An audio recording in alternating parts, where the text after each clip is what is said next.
So I'm going to take you through in a moment my top current accounts here in the UK for 2022, the ones that are going to be best for everyday banking, the ones that will be best for your spending, the ones that will be best for your bills, the ones that are best for overdrafts, the ones that are best for rewards, and more. Before we get into that though, it's a really important point I want to make here that you can have more than one current account. A lot of people think you can only have a single bank, and you might be watching this thinking, right, I'm going to switch my existing bank account into a new one, take advantage of some of those benefits I mentioned just now. Well, you don't have to, okay? That is still a great thing to do. And in fact, I would have a standalone account, which you have just for switching, okay? So you have that. You don't really need it for anything else. You switch it, get an offer, switch it, switch it, switch it. Do all that. I keep doing that repeatedly. But then I would look at actually opening up new accounts for many of the things I'm going to talk about right now. I think it's important that we have at least 2 current accounts. I would say 3 is probably the magic number, but you can have more. You can have 4, you can have 5. That's probably the most for people need. Maybe 6 at a push.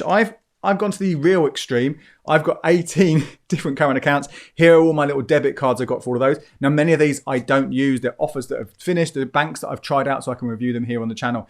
But ultimately, yeah, I would definitely think about when I go through these, are these ones you can open up again? Some of them you might want to wait to open until a switching offer comes along. And that does happen with many of these banks now. So you might want to hold off and think, right, if I give it a few weeks, maybe a month, I might get 100 quid, 150 quid for switching into it. But again, you might want to have already set up, even before that happens, say that spare account to switch over so you can still keep your main account for whatever its purpose is. And as we go through in a minute, there are all sorts of ways that will help you manage your money or make you money or even save you money.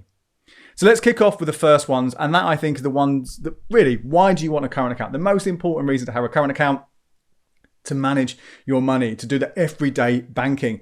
And although a lot of the high street banks, the ones that you've probably had since you were a teenager or an young adult, since your first job, they are catching up a lot of those. They are getting better and better. But the best ones, I think, are a couple of digital banks, Starling and Monzo. Now, I'm sure you've probably heard of these already. I have got 4 reviews of them on the channel. I will link to them below so you can watch them later if you want to.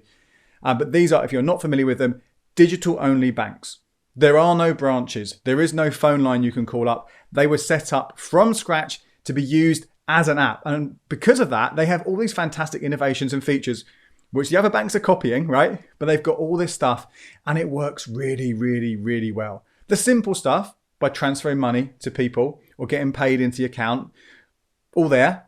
But then there's extras on top of that. The ability to cut and paste your account details into a text message if someone owes you money. It's a little thing, but it is fantastic. Yes, other banks are doing it, but these guys did it first. And there are all sorts of things on top of that. And we'll talk about a couple of those when we go through the features in a minute. But again, I would look at either one of those. In fact, maybe download them both. They're free.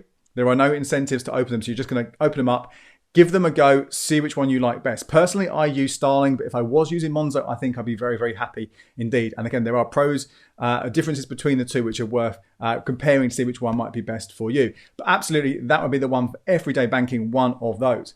Now, because they are digital only though, I would make sure that when we look at getting another current account, second, third, fourth, whatever it is, that at least one of them is with a bricks and mortar bank, right? You don't have to do this, but I always like the idea of having one of these banks, hopefully near where I live, that I can actually walk to, although that's getting harder and harder with bank branch closures. Have one of these available to me.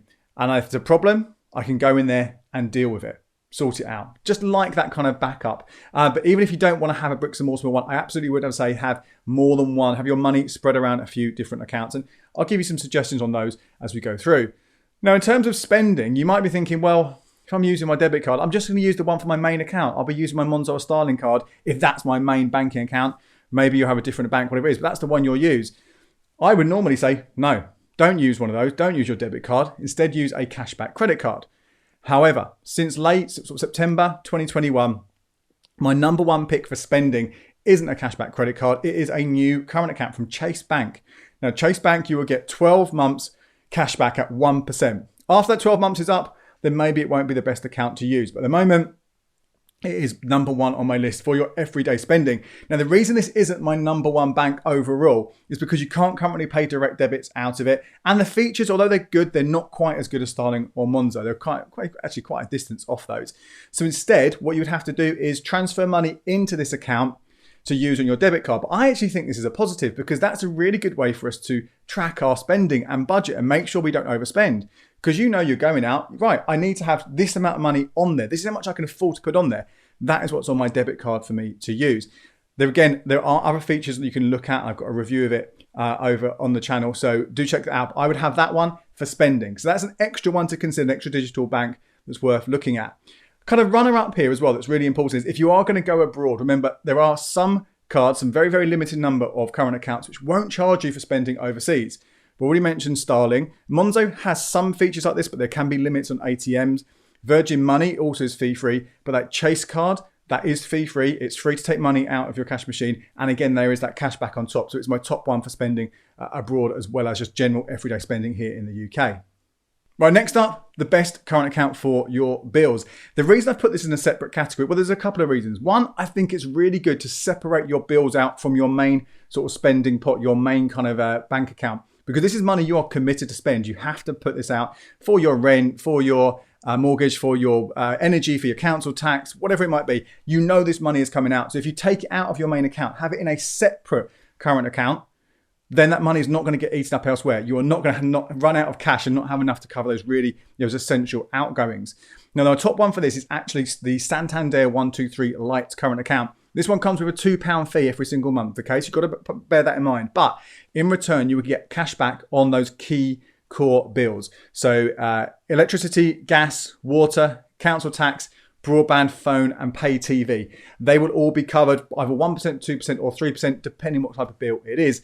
For most households, I think you're looking about, after that fee, to make 40, 50, 60 quid a year. Could be more than that, but hopefully not, because hopefully you'll be able to bring down the cost of your bills by axing things like Sky TV and replacing it with something like Now TV. Instead, that will obviously bring down how much you are spending on your bills and obviously reduce the cash back you make. But I think that's better overall. You'll save more by cutting the cost of the bills than getting the cash back. Anyway, this is a really, really good option. I think as long as you pay those bills, absolutely have one of these as a separate account for those expenses. It's also a really good one to be as a joint account. Again, if you as a household, you and your wife, your husband, your partner, your siblings, your parents, whoever it is, if you are sharing some key expenses, have a joint account with the bills, means you are both got control of the money going out of that account. So it's a really good one for using as a joint account to get that cash back as well. Now, if you don't want to do that as a backup, I'm going to go back to Starling and Monzo, because this would be my runner-up in this category, because they have a feature where you can segregate within your main account. More and more banks are doing this now, but Monzo and Starling are the best at this,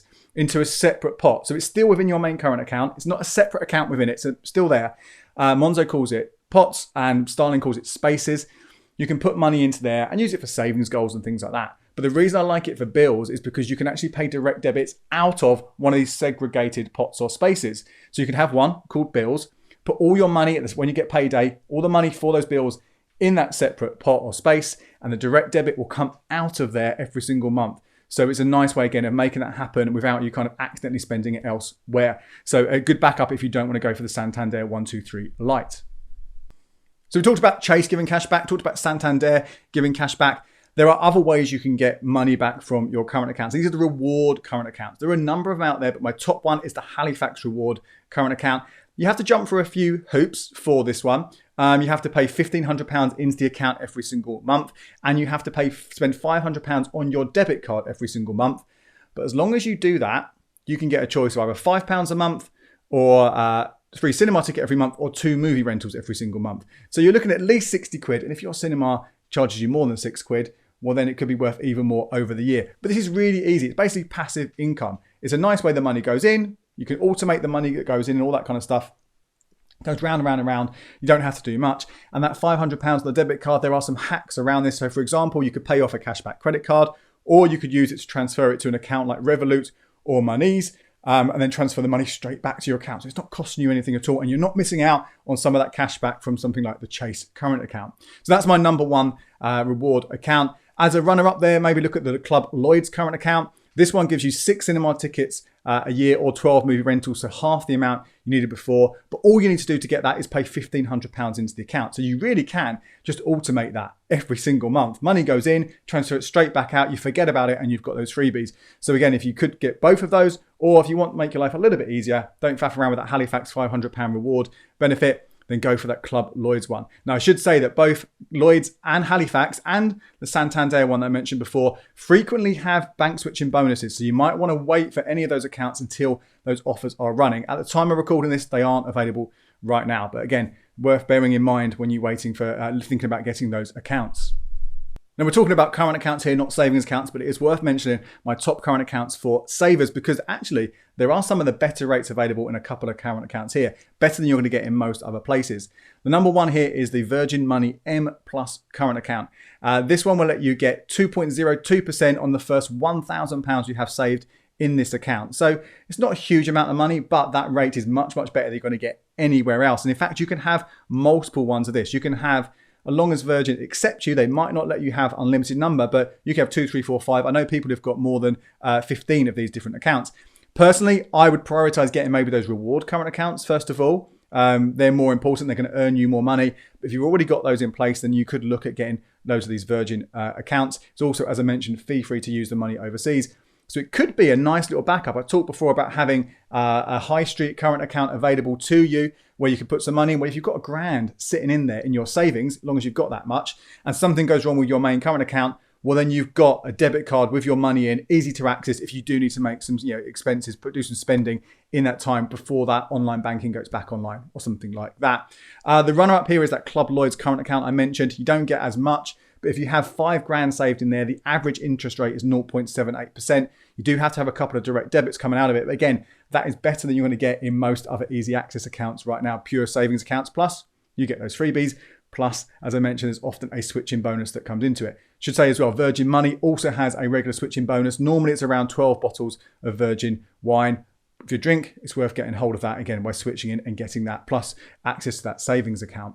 Now, those accounts I mentioned are all well and good if your finances are fine. But if you are ever overdrawn, this is probably the priority over everything I've mentioned just now. This should be the number one account I go for because overdrafts are so expensive. You're looking at 40% with most banks right now. That is a really, really, really high amount of interest to be paying on your debt, because an overdraft is debt. You're borrowing money from the bank to use it. So the top one here, now if you have a large overdraft, I would be looking at the Nationwide Flex Direct current account. This one will give you, doesn't necessarily say a set amount as size of an overdraft. When you go to apply, before you apply, you can find out by doing a soft credit check exactly how large that overdraft is going to be. Potentially, this could be really good though if you've got a sizable amount of money, because it is 0% for 12 months. That gives you a year to clear it out, to pay it down as much as you can without all that money being added on time after time. Because think about it, if you've got £1,000 overdrawn and you're paying 40% on it, that is £400 you'll pay over a year. Huge amount of money, right? So that's why it should be your focus. Again, there is a switching bonus for this right now. Could come or go, wait and see. But again, it's worth thinking about it. The important thing to say here is you can only get this offer once, the first time you open that account. If you've had it before, or you think you'll need it in the future for something else, then maybe then you won't get that 0% period. So it's worth bearing that in mind. If it's only a small amount of money that you are going to go overdrawn, then I would look at the First Direct account. This will give you a £250 0% buffer. So if maybe towards the end of the month, every now and again, you just go over a little bit, that gives you a little bit of cover so you don't get charged any fees. And again, there's a regular switching bonus for going into First Direct as well that you might want to consider. Now, the next one to talk about are ethical current accounts. I think this is really, really important for so many of us. The big boys out there, your HSBCs, your Barclays, they are not great banks if you're worried about what your money is doing while it's sitting in the bank. Could be going towards all sorts of things that contribute towards climate change, arms manufacturing, gambling, tobacco, alcohol, all these kind of things that might be something you personally wouldn't want your money to go towards. It is if it's with one of the big boys. Now, the best one here is a bank called Triodos. This is head and shoulders above the rest when it comes to ethics. Again, I've got a whole review, which I'll link to below, that you can watch if you want to find out more about this account. The downside to this account, though, is there a £3 a month charge. Okay, so you are having to shell out 36 quid a year to have this account, whereas others are paying you, you're paying them. Although actually, when you think about it, someone somewhere is paying for those benefits with the other accounts. At least this way, you are paying for the running of it rather than someone who is massively overdrawn. So this is a really good one to think about there. There's also a £60 voucher if you open up an account, and that voucher can be used or given to charity. So it's worth looking at that as well. If you want to go for someone a little bit more mainstream, which is free to use, then look at any kind of Nationwide current account or Starling or potentially even Co-op. They do rank a lot better according to Ethical Consumer magazine, which looks in detail about all of these.